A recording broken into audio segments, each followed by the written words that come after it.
And hello guys, and welcome back to my YouTube channel mga kapatid.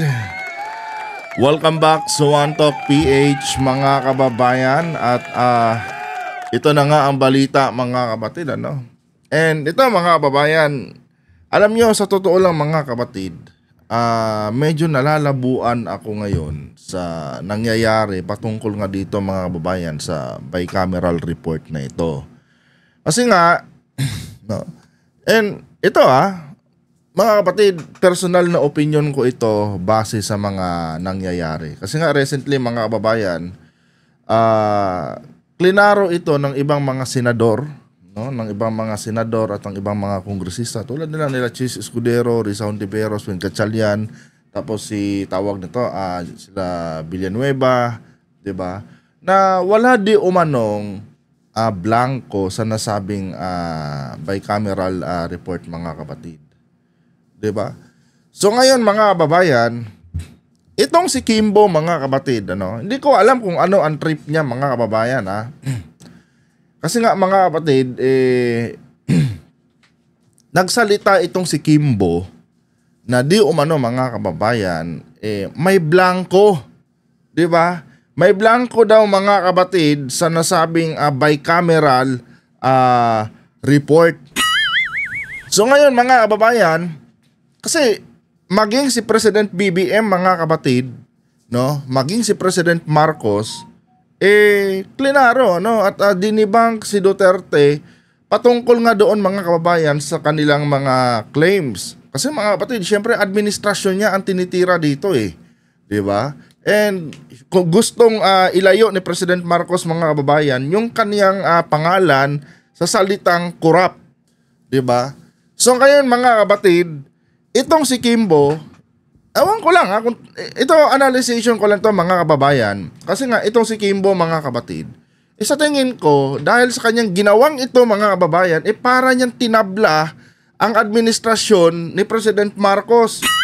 Pero inyo mga kapatid, ilang mga prominenteng mga politiko ang nagsabi, maging si Risa Hontiveros mga kababayan, maging si Senator Risa Hontiveros na alam naman nating kritiko din yan, no? Kritiko din yan ng mga Marcos, no? At kritiko ng mga Duterte yan, ay kinumpirma mga kababayan, no? Na walang tawag nito, walang blank, no, doon sa bicameral report mga kapatid, walang blanco di umano. Then itong si Kimbo mga kababayan, no, biglang sumulpot sa eksena at kung ano-ano po mga kapatid yung kanyang mga pinagsasabi ngayon, na kung saan mga kababayan, ito yung alam mo yun, nagki-create tuloy ngayon mga kapatid ng pagdududa sa sambayan ng Pilipinas mga kababayan, itong kanyang naging pahayag. Kasi nga mga kababayan, yung mga naunang testimony ng mga senador at iba pang mga politiko mga kapatid na walang blanco doon sa bicameral report ay dinibang po mga kapatid ni Kimbo, no? Dinibang mga kababayan ni Kimbo. Parang kumbaga mga kapatid, parang nagsi-self-destruct sila ngayon, no, dahil sa naging statement na ito ni Kimbo. Ito yung kanyang sabi mga kapatid, pakinggan natin. Pero bago ang lahat pala mga kababayan, huwag kalimutang mag-subscribe at pakilike ang ating video para i-share pa ni YouTube sa iba pang hindi pa nakakapanood. Ito, panoorin muna natin itong mga kapatid. Maikli lang po ito at i-debunk din natin itong si Kimbo mga kababayan. Kinumpirma ni House Appropriations Chairperson Marikina City 2nd District Stella Kimbo na may mga blankong bahagi sa bicameral report na nag 6.325 trillion pesos national budget para sa 2025. Ayon sa mambabata sa mga blankong item ay resulta ng mga typographical error na inayos ng technical staff ng Kongreso at Senado. Diba? Umamin siya mga kapatid, no? Inamin niya na meron di umanong blanco, no, sa nasabing itong bicameral report na kung saan ito yung ginagamit ngayon ni Duterte mga kapatid para mailihis, no, ang totoong issue ng ating bayan patungkol sa confidential funds at kung ano-ano pang mga katarantaduhan na ginagawa nitong ni Sara Duterte. So ngayon mga kababayan, itong si Kimbo, ewan ko ba, ba't mga kapatid nasabi niya itong mga bagay na to? Hindi man lang pinag-isipan mga kababayan, no? Na sa isang salita lang niya mga kapatid, isang maling salita lang niya, may posibilidad na madamay yung iba pa niyang kasamahan diyan sa BICAM, no? At maging ang administrasyon mga kapatid ay posibleng mailagay sa hindi magandang posisyon dahil sa kanyang mga maling mga sinabi mga kapatid. Ito wala naman akong personal na galit dito kay Kimbo mga kababayan, ano? Kanya nga lang mga kapatid, no? Dahil sa kanyang binitawang statement sa media, para pong kinain, alam mo yun, parang pinamuka niya tuloy mga kababayan ngayon sa buong Pilipinas, no, na meron ngang korupsyon gaya ng kiniklaim ni Duterte na nangyayari mga kapatid dito sa 2025 national budget. At ano sabi niya dito? Lahat ng naging correction ng ating technical staff. Dito pa lang mga kapatid, may mali na, no? Lahat po 'yan ay ministerial na lang at ibig sabihin calculator activity lang na lang po, ano ba? Sabi niya dito, lahat ng naging correction ng ating technical staff, lahat po yan ay ministerial na lang. Ibig sabihin, calculator activity na lang po. Wala na po silang discretion dahil lahat po ay decided na by BICAM members, no? Ang problema nga, dito mga kapatid, inamin ni Kimbo, saan ba yon? Sa ibang news yata yon, ano? Inamin ni Kimbo mga kababayan, ito, ulitin natin. Pesos, national 55 trillion tagi sa bicameral report na 6.0 chairperson Marikina City 2nd District. Stella Kimbo na may mga blankong bahagi sa bicameral report. Inamin niya mga kapatid na merong blankong bahagi sa bicameral report. At sabi pa niya dito mga kababayan is typographical error daw yan mga kapatid. No? Typographical error lang daw yung nangyaring blanco sa tawag nito, sa BICAM report na sinasabi niyang may blanco nga, no? Ngayon mga kababayan, itong si Kimbo hindi nag-iisip, no? Akala niya ganun-ganun lang dali para sabihin niya yung mga salitang tulad ng typographical error. Ngayon mga kapatid, ano nga ba ang typographical error? Dito mga kababayan, dito talaga to pagtatawanan itong si Kimbo mga kapatid. Dahil unang-una sa lahat mga kababayan, ito po ay hindi basta-basta ng mga kapatid na lingwahe, no? At maraming mga Pilipino mga kababayan ang talagang nag-research, no, about sa word na typographical error. And ito mga kapatid, talagang hindi pinag-isipan ni Kimbo to na posible siyang ma-debunk dito. Ano nga ba ang typographical error mga kababayan? Typographical error is a mistake made in the process of typing or printing text, no? This can include misspelled words, incorrect punctuation, misletters, or formatting issues no? Hanggang doon lang. So sa madaling sabi mga kapatid, yung blank space, no, yung blank space doon sa BICAM report na sinasabi ni Kimbo, baga yung kinumpirma yung blank space doon sa BICAM report mga kababayan, hindi po yan masasabing typographical error. Wala po yan mga kapatid, no, sa ibig sabihin ng typographical error, kasi ang typographical error mga kababayan, pag merong mali doon sa pagprint, no, misspelled o mali yung mga punctuation mo, 'di ba? Yun yung tinatawag mga kababayan na typographical error. Pero yung claim niya mga kapatid na merong blanco, hindi po makukonsider yun mga kababayan na isang typographical error. So dito pa lang mga kapatid, butas na butas po dito ang administrasyon. 'Di ba? Butas na butas po dito ang administrasyon mga kababayan. Siyempre yung mga Pilipino nag-research yan. Ano bang typographical error? 'Di ba? Talagang magdi-deep dive yan mga kababayan sa pinaka malalim, no, na kahulugan ng mga itong mga tulad ng mga sinasabi ni Kimbo na typographical error, para lang kumbaga magdi-deep dive yan sila sa nasabing mga words ng mga kapatid para i-debunk itong si Kimbo at para palabasing masama ang administrasyon. So klarong-klaro mga kababayan, wala doon sa kahulugan ng typographical error or hindi kasali mga kapatid sa kahulugan ng typographical error mga kababayan, yung salitang blanco, yung blank space, no? Wala doon. Hindi mo siya pwedeng sabihin na blank space yan, ay yung blank space na yan ay typographical error yan. Hindi yan ang definition ng typographical error mga kapatid, no? So dito pa lang mga kababayan, butas na agad dito si Kimbo. Ano tuloy ang sasabihin ng taong bayan dito? Parang may pinagtatakpan nga kayo kung ganon. 'Di ba?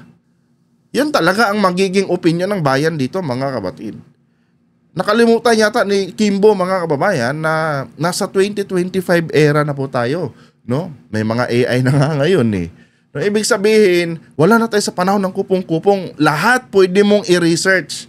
'Di ba? Kasi nga mga kapatid, itong mga ganitong statement ni Kimbo ay pwede po itong gamitin mga kababayan talaga, no? Pwede po talaga itong gamitin ng kampo nila Duterte para mas lalong pagtibayin mga kapatid yung claim ni Duterte na merong corruption sa 2025 budget. 'Di ba? Tapos meron pa siyang sinabi dito mga kababayan, sabi niya ito na pwede daw ano ba 'yon? Pwede daw tawag dito, i-correct ng technical staff, no? Pwede daw i-correct ng technical staff mga kapatid yung typographical error doon sa BICAM report. Sabi niya dito, pakinggan natin uli. Ayon sa mambabata sa mga blankong item ay resulta ng mga typographical error na inayos ng technical staff ng Kongreso. Inayos daw mga kapatid ng technical staff ng Senado at ng House of the Representatives. Mga kapatid, dito isa na namang palpak na statement ni Kimbo ito mga kababayan. Dahil ayon sa aking na research mga kapatid, the technical staff of the House of the Representatives and the Senate are not allowed to make any substantive correction to the BICAM report. 'Di ba? So ito mga kababayan, no? Itong binitawan ni Kimbo na naman dito mga kapatid. Alam niyo halatang hindi pinag-isipan no? Halatang hindi pinag-isipan mga kababayan yung kanilang mga binibitawang salita sa media. Pero sinabi niya, no, na pinapaayos na daw nila, no, or inayos na daw ng technical group ng tawag nito, technical staff ng House tsaka Senado yung error, yung typographical error doon sa BICAM report. Samantalang mga kapatid, sabi dito, no, the technical staff of the House of the Representatives and the Senate are not allowed to make any substantive correction to the BICAM report. Ngayon mga kababayan, butas na naman ito sa administrasyon. Iisipin na naman mga kapatid ng mga kritiko ng administrasyon na hokus-pokus mga kababayan itong 2025 na national budget. 'Di ba? Ang presidente mga kapatid, dinidipinsahan niya yung kanyang sarili na hindi siya malink sa salitang corruption, pero mga kababayan, no, itong mga nasa baba niya, ito yung nagpapahamak mga kapatid kay President Marcos. 'Di ba? Nakita nyo ba yan mga kababayan? Klarong-klaro mga kapatid na sablay si Kimbo dito.